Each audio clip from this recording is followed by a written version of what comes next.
I like the way that Boston leans back in brick and stone and soot and smoke against her diminutive hills. I like the way the old red face of her peers through the blue mist in the morning and dissolves into the dark when the sun drains out of the solvent streets. I like the slant of light at midday on the 1,000 chimney pots on the one hand and the smoky granite on the other.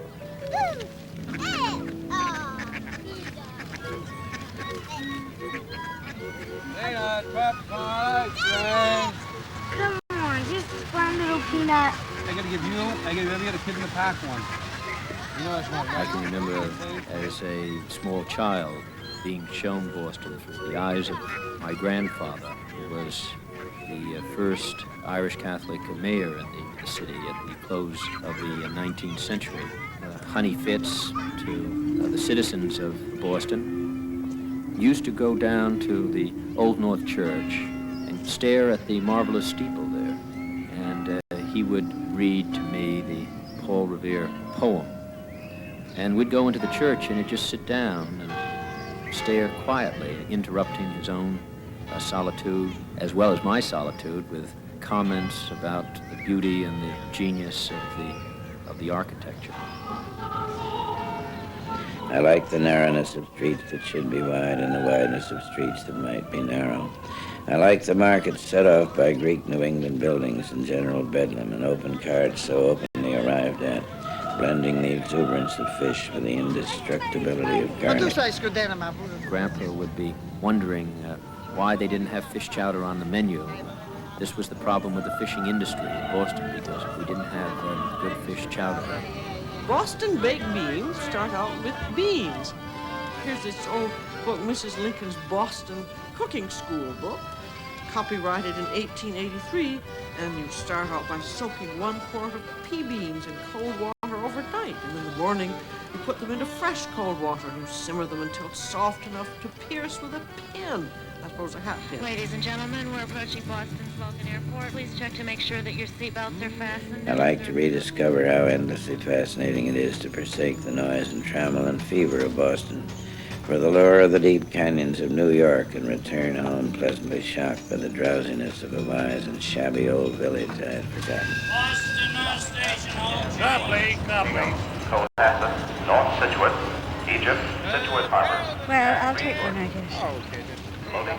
I hope it hasn't got a 6. Everything I have 6s, and I never have anything. Maybe a 6 Oh, this is 4, 2, and 7 is 13. Oh, that's good.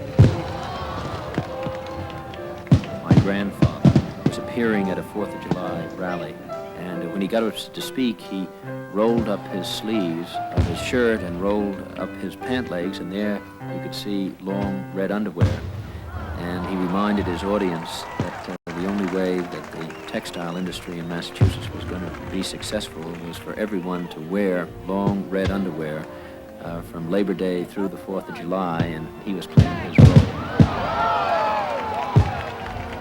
In spite of the slurs against Boston baked beans, it is often remarked that strangers enjoy them as much as natives. And many a New England bean pot has been carried to the extreme south and west. The people there might have baked beans in perfection. They afford a nutritious and cheap food for people who labor in the open. Yeah, he was. He was much underweight.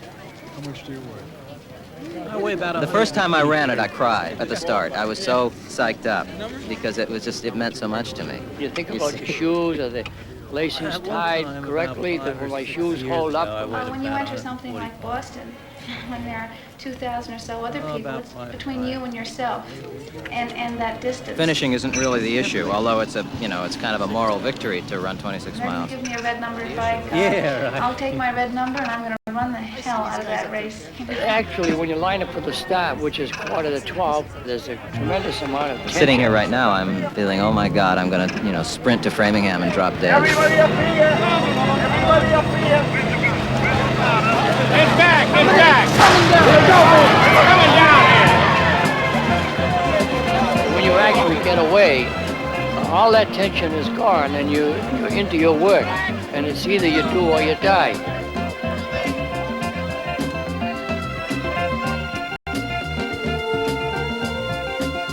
Everyone wants to run in Boston. Everyone wants to say, I ran Boston.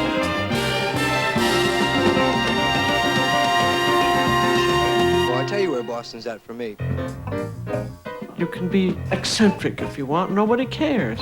I mean, this place is absurd. And I'm really paranoid to even get out in the streets. In Boston, yellow light means speed up. See magnificent art, concerts, beautiful antique stores, beautiful stores. They're here. Well, there's nice houses, nice people. I like the whole city, and I like the whole world. It's the hub. It's the center. Universe right here. Give me my wine, man. Thank you. It's a marvelous place to live because it has less opportunity for us to become seduced by money. Yeah, Irish city. Real Irish and good people. Sentimental Irish. What as they used to say, Boston, the home of the bean and the cod? Where the Lowells speak only to Cappets and the Cappets speak only to God? Cold roast Boston.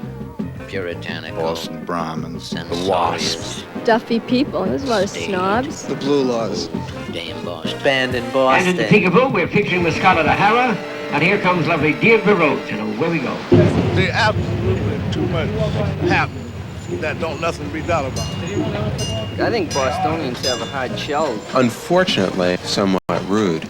Oh, I think the people are friendlier than we're given credit for. Bricks. Thousands and thousands and thousands of bricks. Well, Boston, as Emerson said long ago, he said, Boston, this town of Boston has a history. No, it's not Boston. That's nostalgia. You see, I mean, but real Boston is triple deckers after triple deckers after triple deckers after. The sky is the limit if you can fly. Not the best in weather. Winters here get so gray. You know, not just the sky is gray, but the snow is gray.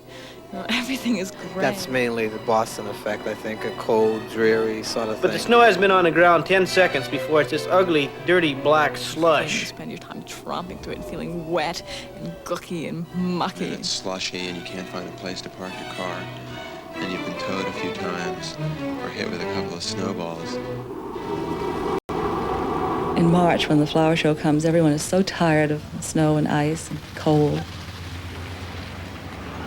Spring. We're looking for something after the winter.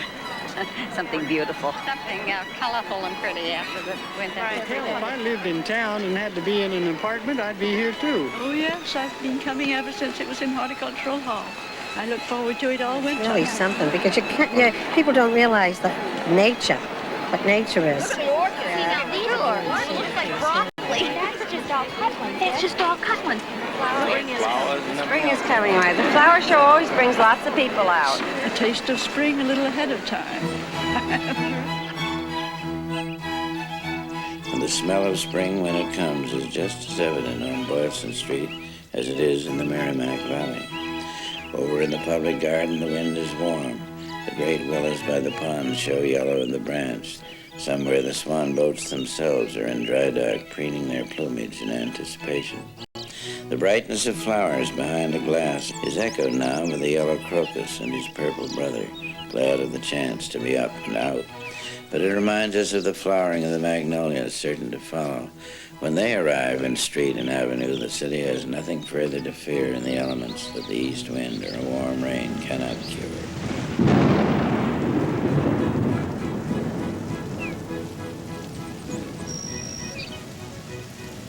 Well, the Fenway Victory Garden started during the Second War, and then after VJ Day, a lot of folks just wanted to keep on digging. You know, I'm still doing it myself. One of the major reasons why a lot of us stay in Boston is because we have a garden. And I don't know how many of the gardeners say that. This garden is for my soul, and that one is for my stomach over there. It has the vegetables in it. Who's Mother Nature? It's not nice. Where's Mother Nature? That's the earth, baby. You know what I mean? And the sun and the rain and all that. That's what you call Mother Nature. Yeah, that grows too. I felt I was living in a tree when I first came into Boston, and we had two maids at the top of the house, and they went down and up and down and up. The house is so convenient, it's very compact, and it's been really a joy to restore. And every time you take a swipe with a paintbrush, the house feels grateful. In 60 years, I can say with authority, the exterior of Beacon Hill has improved. I think there's more pride about the houses, the way the doors are painted, and there is an architectural commission, you know of that, don't you? Which supervises any desired changes. And now, of course, it's become illegal to change the exterior appearance of these lovely old pink brick buildings. And of course you will know all the background, the influence of Bullfinch and the classic revival that explains the architecture. Our house, which looks pretty pretentious, was built as a housing project, you might say. In 1826, they put up a whole row of houses. You know, every now and then people will stop me and say, where is Beacon Hill? As if they thought it was a kind of enclosure where you had a gate and went in. But although we don't look different from other people, I think people living on Beacon Hill are rather different. Yes, but it's not like the suburbs here. One never feels that it's necessary to invite the neighbors over. Living in Beacon Hill, I think we have our cake and eat it too. It is a community. There are many little shops who know the proprietor personally and so forth. Small piece of top round. Top of the round, yeah. Small? Yeah. Well, this is a small. Well, here's a Le Mans Shade that goes from 1770. Is that good? And those are from an old Boston family right here in town that we bought an entire estate from. This one is listed in most antique books as being very rare. The dog problem ranks very high. People get apoplectic at meetings. There is a dog show on. There certainly is. Oh, no, look at the dogs they got. And you got to be crazy to go in an apartment with a St. Bernard. I sometimes expect that they must just put a tablecloth over some of those dogs and use them as a piece of furniture. And the bigger the dog, the bigger the crap. I think that the base to which Charles Street merchants have been selling has changed. Not that Chestnut Street people are any better than a lot of other people. I don't mean that either. But if you had any civic pride, you wouldn't be sitting out on a main street drying your hair and your bare feet hanging up. The worst era we had was with the what's called hippies, you know. Oh, there was a real inundation like the locust. I'm a Yankee and I'm proud of being a Yankee. And yet, there is enormous diversity in terms of the people who live there. I think this Brahmin idea is a historical misnomer. It's never been a place of nabobs. The very rich lived downtown in colonial and federal Boston. Otis was rich enough, he didn't, but by and large. By the middle of the 19th century, they moved into the Back Bay. If you'd been in the middle of the Back Bay 125 years ago, you'd have been up to your ankles or up to your knees in water, depending upon the state of the tide. It was the back bay of the Charles River, and one had mudflats. The Back Bay was an eternal stinking fin. And so the back bay was filled. Phil came and came and came. And really continued for the next 40 years. Looked terribly bad in the early pictures. Dr. Oliver Wendell Holmes moved to the Back Bay and committed what he said was justifiable domicide.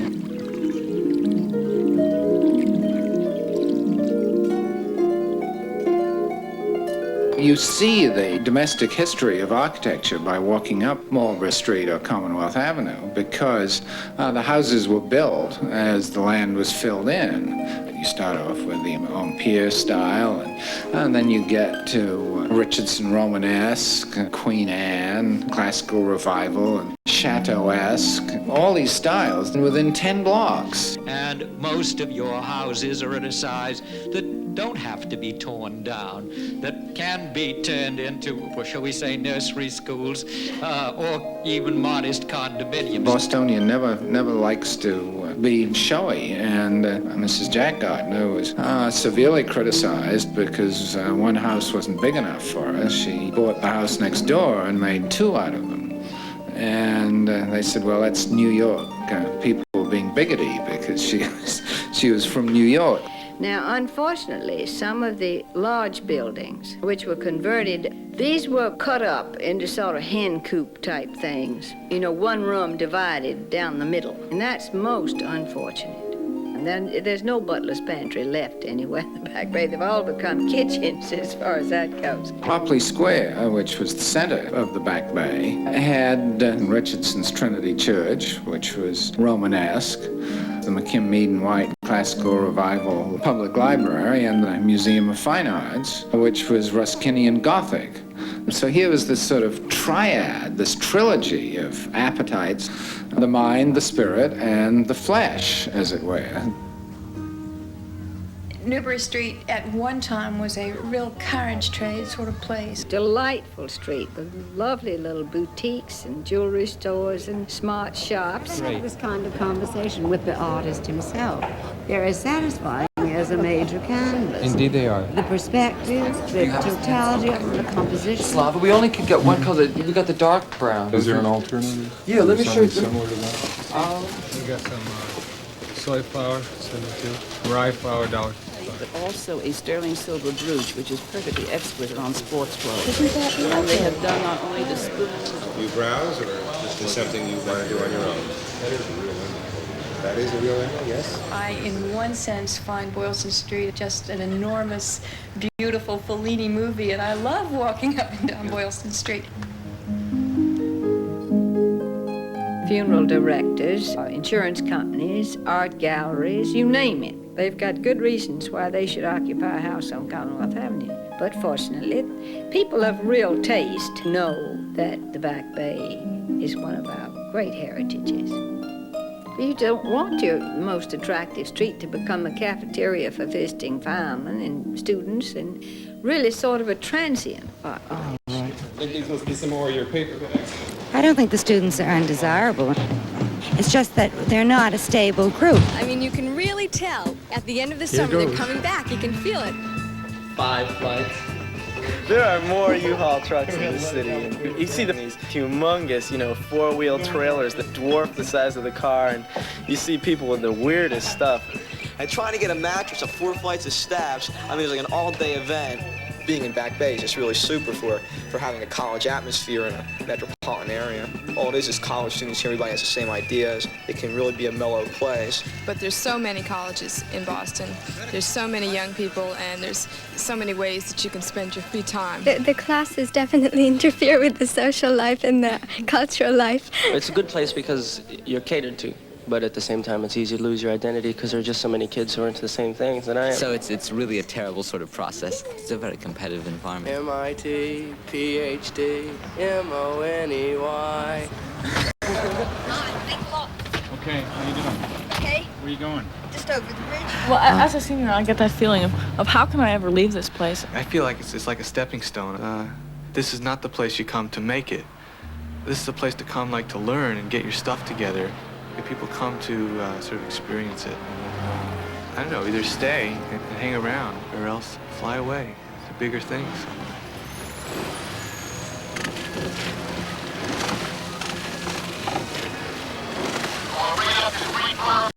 It's almost like flying. I mean, you look at the ducks, you look at the birds, and you think, you have a feeling you know what they're doing. A solid, smooth stroke and just the sense of motion and the fluidity of it all. It's exhilarating. You have 6 minutes to lay everything on the line, and it's over. You know that there's no way you could possibly have done better.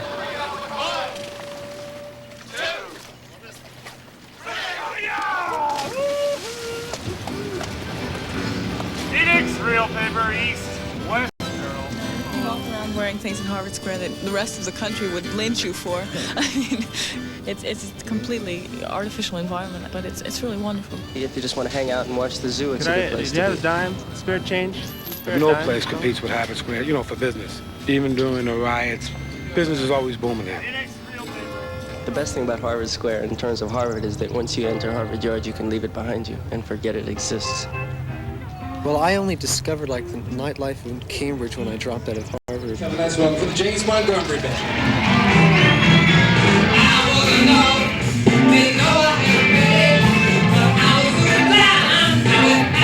Unfortunately, I have to go into Boston to get jazz.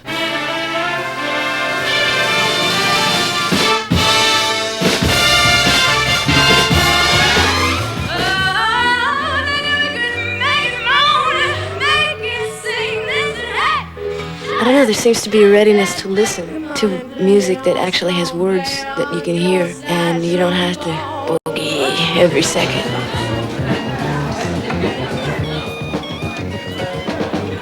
I don't hear everybody clap. Come on, for Jesus' sake, make it really nice.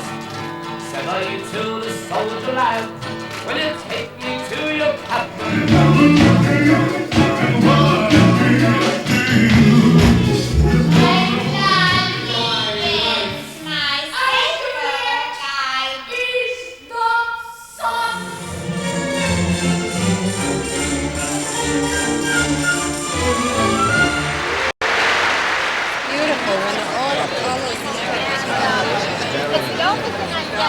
We were dancing in the second grade, but it was all second. It's the Boston Ballet, where it was classical and then something went jazz.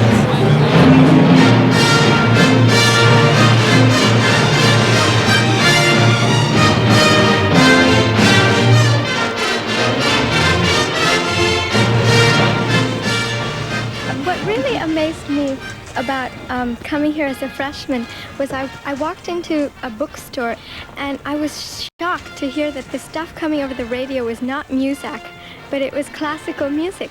Books by Brodigan. I remember, for example, one night walking down the street, a new graduate student had arrived in town, asked me where everybody hung out on Friday night, and I couldn't suggest any other place besides the library.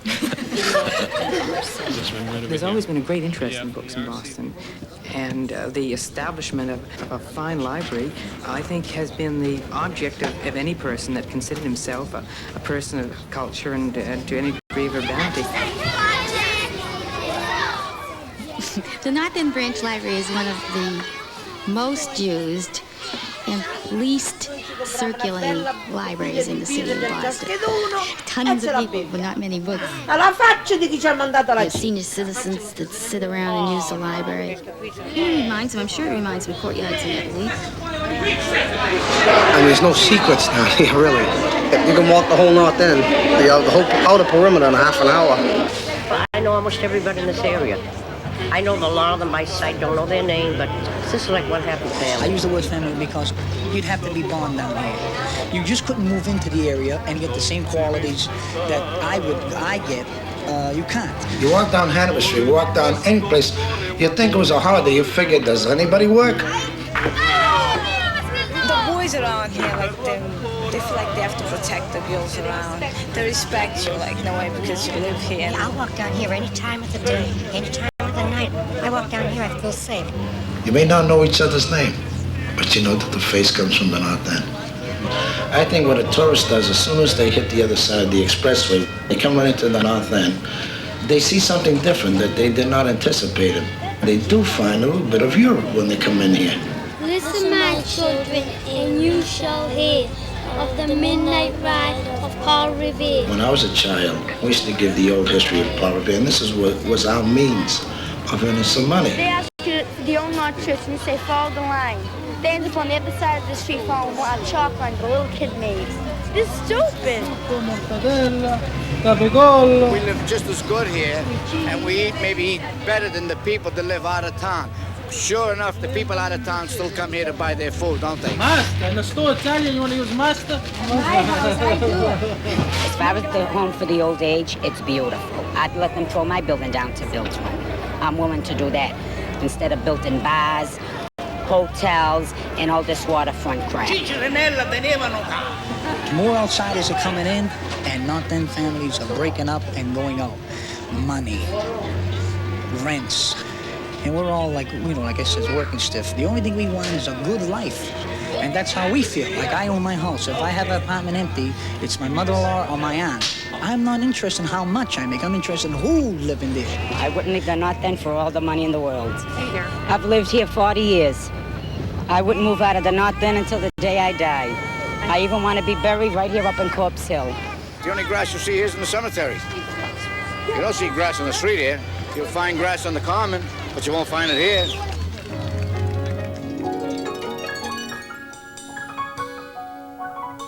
A lot of the great thoughts of man have arisen from getting away a little bit from gas stations and telephone wires and manholes. Great cities that have lovely parks are just more habitable because of the leadership of people like Frederick Law Olmsted. Mr. Olmsted himself was the pressure in favor of the emerald necklace. He marked off the land down Commonwealth Avenue, really built the park that borders the Muddy River and the Fens. Then he designed the Arborway in Franklin Park. Oh, Franklin Park is a masterpiece. And Franklin Park just happens to be in the front yard of Roxbury. We are an African people transplanted. We're actually a new people, American blacks. We have had to develop other dimensions for psychic survival. Since when have you been sewing with pinning something? Oh, I put my...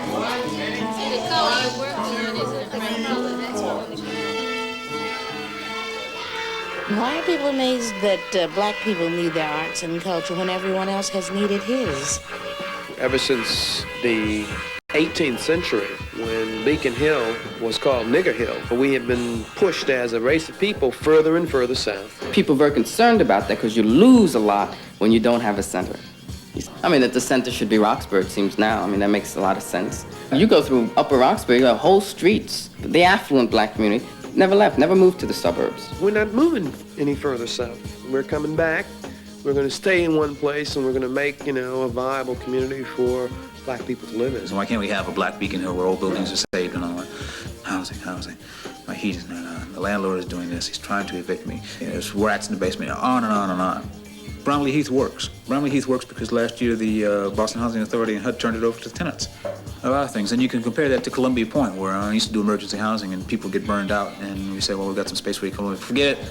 I don't move. I'll stay here, tripled up with my Uncle Fred or whatever, rather than go to Columbia Point. Big difference between that area right there, how they beautified one area, then start. It's like they took a pencil, started a circle around it.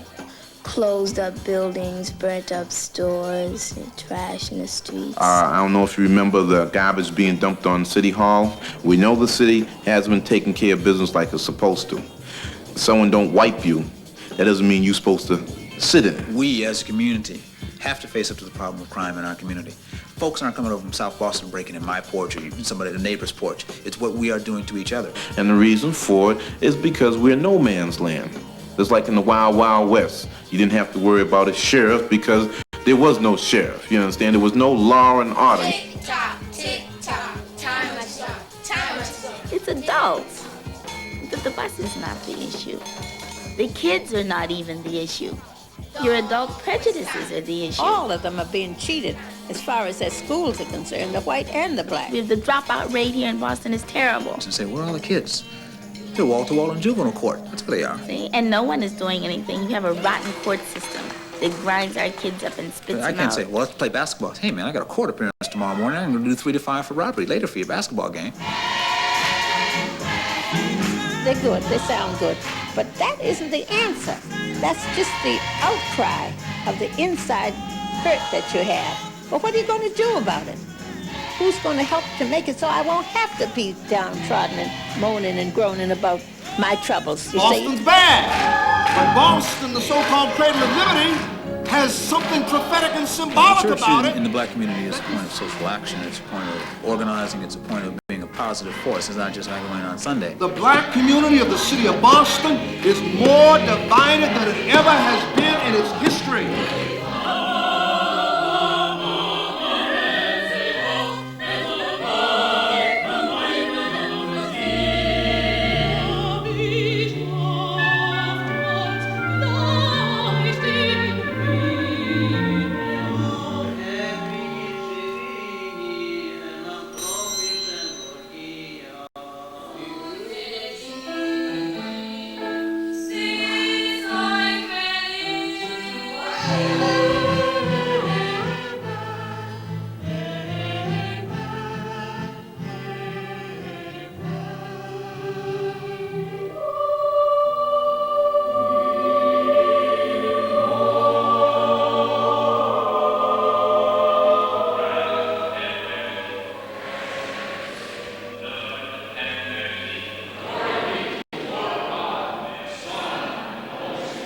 Have we not all one Father?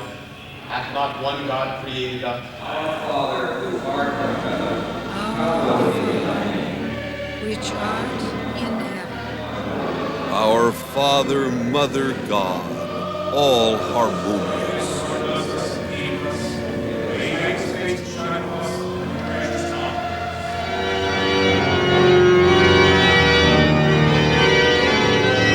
Jesus Christ, and I just praise the Lord. Just wonderful. Praise God, that's what I need.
Sports in Boston is like a religion here. Hey, Peanuts here. The Boston fans are tremendous. Boy, that kid can really throw the ball, I'll tell you. Line up, please. Good card. Names and numbers of all the players. You probably have heard the old gag about the only one that has ever played for the Red Sox, the Bruins, the Celtics. I've played for all of these different sports, including wrestling, if you call that a sport. I haven't missed one game this year, 41 games, 10 years, in the same seat. That green and that shamrock and that little, that little leprechaun something turns all the black people off. I'm a basketball fan. I don't care if they had 3 Ks up there. I like basketball. Well, the hockey fans like to see a lot of action, you know what I mean? I don't have to explain that.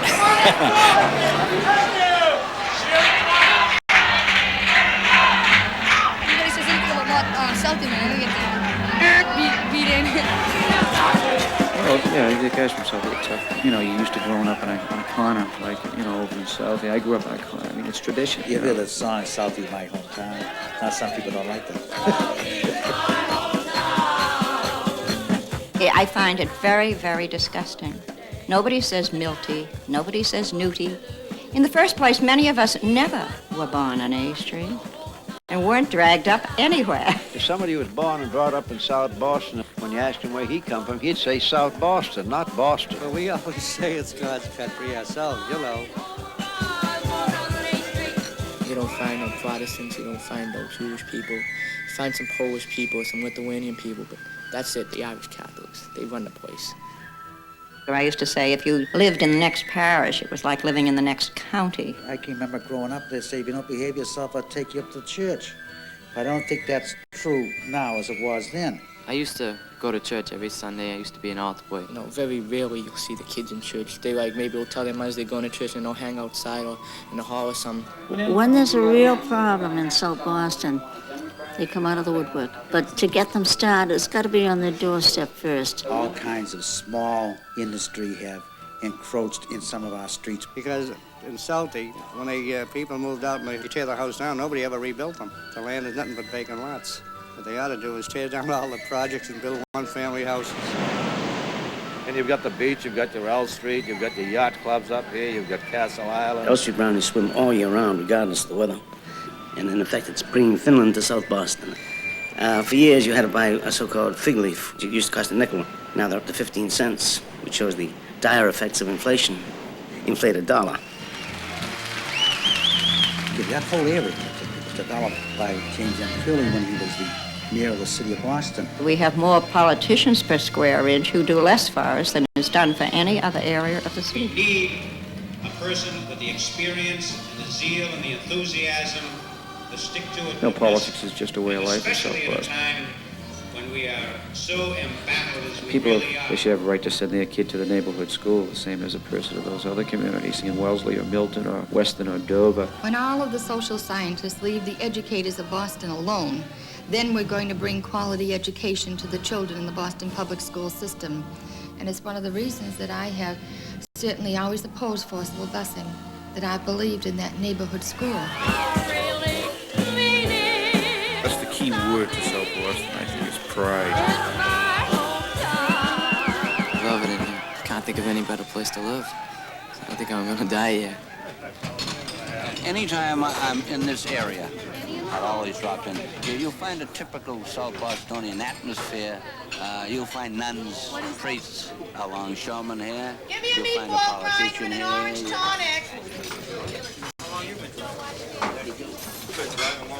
How many miles? All through. He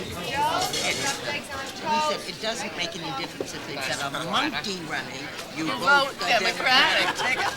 And So? I have ever said Archaeography is... are potentially dangerous types of As I'm trying to play 1, 2, 3, 4, 5, 1, 2, 3, 4, 5.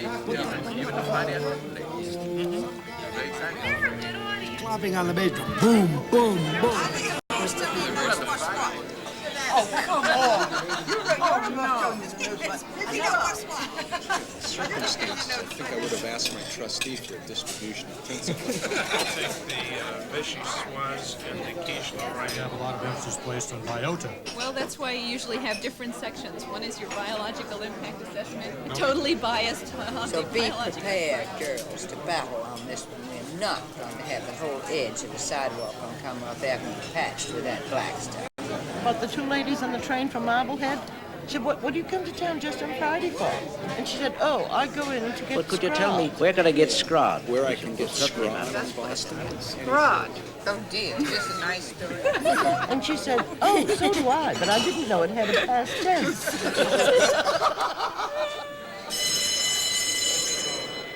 And they have all the trips down on this big blackboard, see? Who bids the highest gets the fish. Well, you see, back to years and years and years before my time, anyway, everybody was going fishing from the north end. Now, about 15 boats altogether, and from an average of 400, around 400. And the cause of it is the foreign boats, where the fish is getting scarce, And now children don't want to go fishing for nothing. Because there ain't enough money out there. There isn't the fish out there to catch, as far as Boston is concerned. The sea was there full of fish, and the shores were full of trees that could be cut down and turned into ships. So Boston became a commercial center, a place for fish to meet with molasses and slaves in the famous triangular trade. The China trade made large fortunes that were very often invested in the later development of textile mills, of Western railroads. And the first thing that really took off was Francis Cabot Lowell, who set up cotton manufacturing machinery. And it was a great source of pride to Boston in the first half of the century that those mills were free from the ugliness and human sordidness that attended industrialism in Europe. I think what destroyed the idealism was the unquestionable racism that came in with the arrival of immigrants in such enormous quantities. When the immigrants from Ireland reached Boston in large numbers, they took very much lower wages than the New England girls had received. That is to say, the rich got richer and the poor got poorer, and the conscience of the city turned bad. One gets this curious feeling that between 1900 and the Depression, Boston went dead in some way. It's 1930, my God, it come like that. That's when they jumped out the windows in New York. Now, when I was in the elevator, see, them dimes, we worked like 6 days a week, 72 hours. You think they work 72 hours a week? Now, see, when I got laid off the Boston elevator in 1930, the Harvard professors walking around the streets couldn't get a job. Them days they were satisfied with a loaf of bread or what have you. We were taught,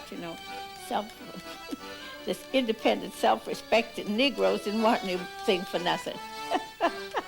We said let the poor white people have it. But as far as the Depression was concerned, we were used to nothing anyway. So the little bit that we got, we could do something with it when some other people couldn't. But when it came to work, that is where it was. You couldn't get a job. If there was any jobs, the white more or less got them. Well, by the end of the Depression, many of the old industries, cotton, wool, leather, had left the city to be closer to the raw materials and cheap labor. Now, everybody thought that this was the end of Boston as a major center. The fact of the matter, it was perhaps the best thing ever happened. When the war was over, it was obvious that Boston's industrial future would be research and development. You combine the intellectualism of our educational establishment with old-fashioned Yankee banking and money management acumen, and then you add a space contract, and you get the high-technology industries that now ring the city on Route 128. A new prosperity spurred massive urban renewal, and government center became the symbol of the new Boston. The major problem for us about City Hall was to present a building that would welcome the participation of people in its life. The city square itself is really, in a way, a tour de force. I think perhaps more benches or some more green areas. I think it's a brick desert. But I love different programs, the summer programs and the dance music and everything. I think it's marvelous. I think it's wonderful for art and for culture, for everything. Then a further, rather spontaneous renewal took place in the Back Bay and South End due to the catalytic effect of such efforts as the Prudential Center, the John Hancock, and the Christian Science Center. An astonishing piece of work with the impression of permanence and the implications of immortality. Now, there are people who may not like that, but it is of its type, I think, triumphant and extraordinary. Of course, there were less happy renewal efforts, too. The West End was a disaster. That was a fault, a mistake, if ever a mistake was made. I can remember some of the loveliest curtains that would be up on people's windows. It was their home, but they were all torn apart down there. And all of them were discommoded, but a lot of them never got back here.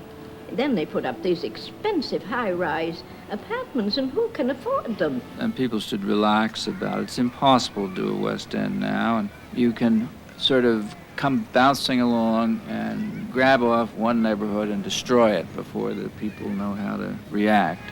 But that's it. You see, 20 years ago, who wanted to live in the South End except poor black people? And wherever the city abandons a neighborhood, you look in there, and it's usually black or, or poor white. Or That's part of the secret of the South End. It was the last place in Boston where the immigrants came and where black people came because they didn't have their own housing. Around here, they are poor people, not too rich people. They just try to survive.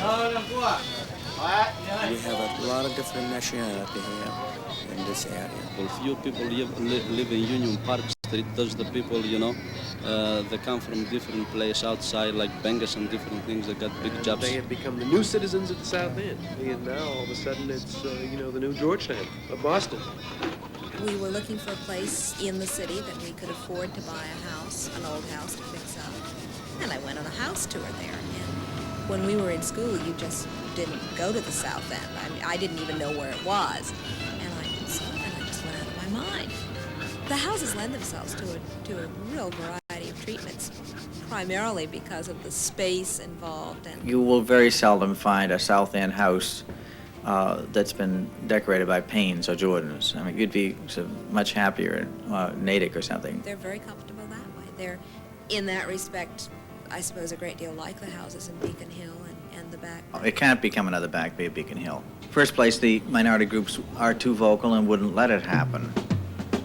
They can kind of get in there and sort of surround themselves with each other. But when you get out on Charlotte Avenue, you're going to find the houses with these 5, 6, 8, 10 apartments in them, and somebody's going to live in them, and it's going to be moderate income, blacks and whites, if possible, and poor. Everybody likes to talk about who plays with everybody else, but a lot of the white families who live in the South End send their kids to private school. Now, I don't know who they play with because they're not there most of the time. We watch very carefully, and there are some children our children can play with, but only outside. On the other hand, there are other kids that can be inside children. Other people's lifestyles are very different from yours, what kind of noise levels they enjoy, what hours they keep. They think that we like to party a lot, and we party, but we work hard. Sometimes you find yourself working with somebody on one project and yelling and screaming at him against him on another project. They don't like the fact that there's a methadone clinic at the end of the street, or an alcoholic center at the other end of the street, or that there's a lot of people hanging out at night. There are people who don't want any more low-income people in there. People who are, let's say, less caring about the neighborhood. The real answer to what happens in the South End is locked up right now in conflict. I think Boston is still Boston. Its new things fit in better with the old things and have more promise of enduring success. One of the things Boston has been able to do to a remarkable degree has been to not become just a Williamsburg, but to find utility in history. I think Faneuil Hall is a marvelous example of that. It was a market, it was a meeting place. Everything is beautiful. Let's go, girls. Everything. I think Boston is a very good raw material town. We take our shopping bags, my husband and I, and then we just go down and fill them up. There's a kind of romance about it. It's really wonderful. Now look at the fish. I happen to have a very good butcher, but I have gone down to Faneuil. Woman comes in from Quincy, just because she sees it ground right here. Purdue chickens are southern chickens. These are Maines. Social Security, everything, and she's happy with it. If they take the avenue of trying to make it a historic site, it'll mean disaster for us except for our telephone business. A tourist has no need for a pound of hamburg or a steak in a hotel room. The challenge is to make a marketplace. The marketplaces underneath are still vibrant. This is the cradle of liberty, right upstairs. What are they going to do about my liberty? They're going to hear from me. Cradle of Liberty is also used today as a town meeting hall. You know, that's the whole thing about the revolution in Boston. It was mostly a 20-year conversation. It is disgusting because we live here and we cannot even pack. That's number one. No, debris, beer cans. People that are being flown over don't count. I don't think the city of Boston has realized it. So don't rip off my community. I don't think there ought to be dirty movie theaters on Newbury Street, but I think Kenmore Square is indeed very serious. Our biggest single problem. The greatest blight that has ever hit the city. It just cut it in two. It amounts to exile and deportation. The architectural problems are He plants 4 or 5 trees in pots, and then you send for the blue ribbon. The problem with the black community in Park Boston. Plaza goes And of course, dogs. The other thing. The crime problem. Well, there is, and there's a rising crime problem. Overcrowded. You have And Boston will go the way of all the great cities across cars, the too much country. garbage, too much crime. Do you really think Boston's going to make it? You say, oh, I can see Boston, I can see the crowd at Lake Street. I've gone over the last big hill. I wonder if I can hold out to the finish. I wonder if I can get there. Come on now, you've almost made it. You reached the top of Heartbreak Hill. It's all downhill from here. We can document it. We can document it. 6:30 at night, Brexit Mill, City Hall, Boston. We're out here to win. It's a day, obviously, in which everyone gets a chance to speak. Yeah, that's right. We're not given in Boston to great dramatics. This is not a large parade, so to Bostonians, it's just a welcome on a holiday from a mayor and from any of you who are beyond our borders. Welcome to the city, and I might say it's a great day to see the city. So enjoy it. For the kids, follow the parade. I'll see you.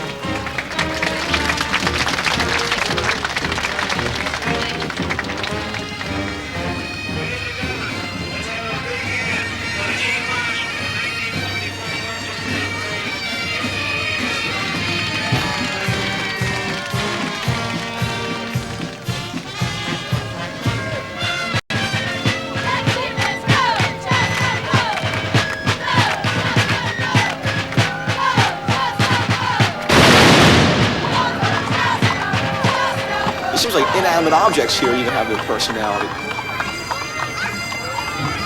In the race to renew urbanity, whatever became of humanity. I think of Boston as a little old lady with purple socks. The Bostonian has always sort of been interested in things of the mind rather than things of the flesh. But as you go forward into this working world, I salute you, University of Massachusetts, proud. Congratulations to you, the alumni of South Boston High School. Thank you.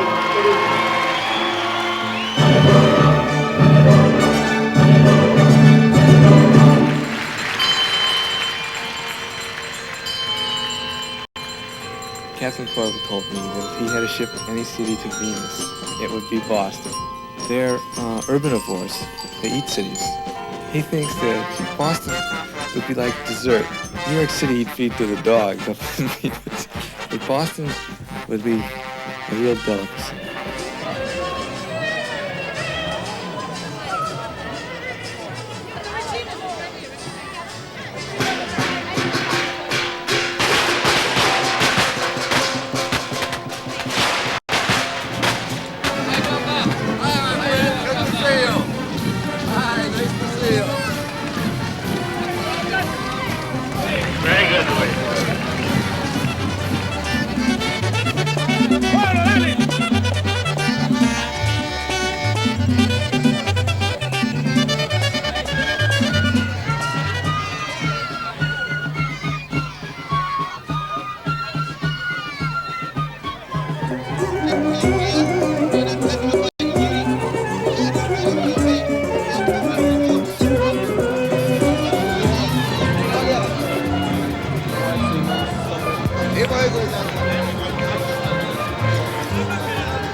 Victories that I won in Boston, 1935 and 1945. A mile from the finish, there was painted in yellow paint on the street, 1 mile to go. And that, believe me, was a wonderful sight.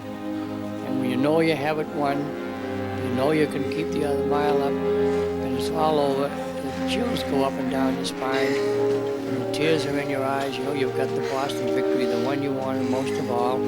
But it doesn't seem to be the same as when you imagined that it would be. And of course you're exhausted. At that particular moment, it's just too much for you. You're overwhelmed. But to me, you're coming down that Prudential stretch, the last 200 yards, with the thousands and thousands of people. It really is a tremendous thrill. And anyone would have to be on my shoulders and see and feel and hear and see and really feel the emotion that I feel. My heart belongs to the Boston Marathon. My heart belongs to Boston.